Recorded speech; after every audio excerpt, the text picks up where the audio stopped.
现在关心第60届金马奖张元满，12岁演员林品彤以小巧摕到影后，也吴康仁是第一届入围，就以舞蹈青年摕到影帝。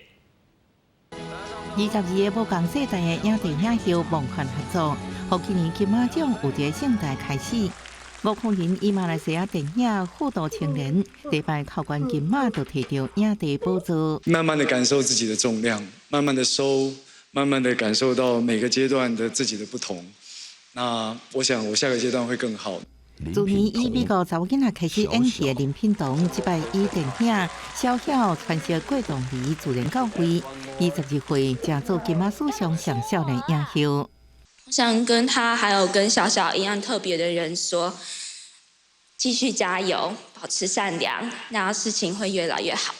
记得这摆金马奖新成就奖有2个，一个是资深摄影导演陈坤秀，另外是评审团主席立安考中永远的大名车林青霞。19岁以轻佻电影窗外红起来，20多年拍上百部戏，今年69岁依然是电影界传奇。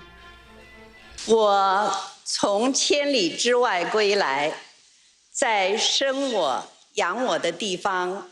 获得电影界最高荣誉。 终身成就奖，这对我来说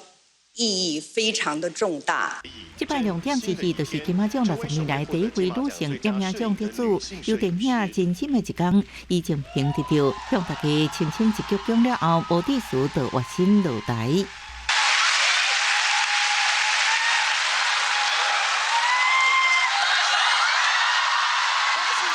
这亮点也见证这60年来金马奖包容多元、无限地区、无限主题、无限性别的年会，努力无受外界干涉，分庭一家子继续引领华语电影圈，走向时代每一个重要阶段。记者综合报道。